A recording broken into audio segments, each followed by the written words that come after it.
आपके बिजनेस की एक सबसे बड़ी कॉस्ट जो होती है वो होती है मैन पावर कॉस्ट। और अगर आप सर्विस इंडस्ट्री में तो ये कॉस्ट और भी ज्यादा होती है। क्वेश्चन ये है कि जब हमें लगता है कि हमारी मैन पावर कॉस्ट बढ़ रही है तो हम उस कॉस्ट को रिड्यूस करने की कोशिश करते हैं, लोगों को हटाते हैं, लोगों को कम सैलरी पे रखने की कोशिश करते हैं, या फिर हमें जरूरत होती है उसके बाद भी हम लोगों को नहीं रखते क्योंकि हम उस कॉस्ट को कंट्रोल करना चाहते हैं। लेकिन ये एक बहुत बड़ी गलती है जो हम करते हैं। ये कॉस्ट हमें बढ़ी हुई क्यों नहीं लगती? बढ़ी हुई क्यों लगती है? क्योंकि हमारे पास उस एम्प्लॉय ने क्या रिजल्ट्स दिए, क्या परफॉर्मेंस दी, कितना प्रॉफिट बना के दिया, कितने नए कस्टमर लाके दिए, उस एम्प्लॉय पर मुझे रिटर्न ऑन इन्वेस्टमेंट क्या था, मेरे पास ऐसा कोई मैकेनिज्म नहीं होता है। तो अगर किसी एम्प्लॉय को आप 40,000 या 50,000 रुपए महीना देते हो तो डेफिनेटली आपको उस एम्प्लॉय के थ्रू होने वाला एडवांटेज 50,000 से ज्यादा होना चाहिए।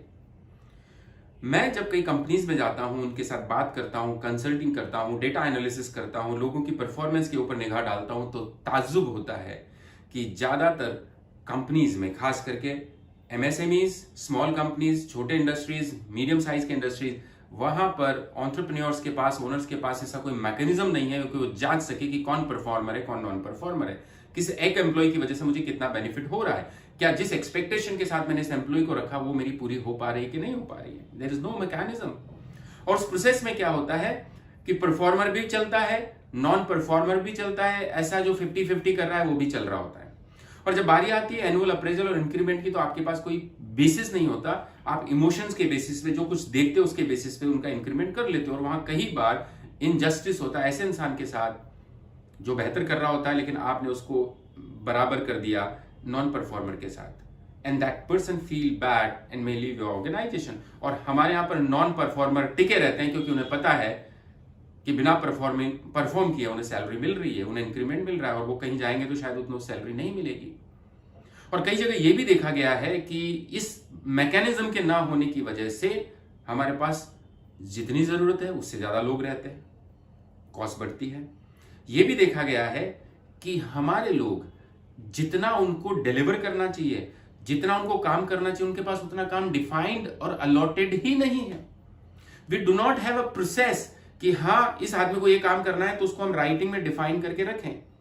और आप छोटी और मीडियम इंडस्ट्रीज में आप पाएंगे कि कुछ लोग तो एक्स्ट्रा ऑर्डिनरीली बिजी हैं और कुछ लोग बहुत खाली हैं। और कई लोग ऐसे मिलेंगे जिनके पास एक्चुअल में 3-4 घंटे से ज्यादा का काम नहीं, लेकिन आपकी आई वॉश करने के लिए वो ऐसा शो करते हैं कि जैसे वो बहुत बिजी हैं। दोस्तों, आप अपना hard and money man power cost per खर्च करते हैं।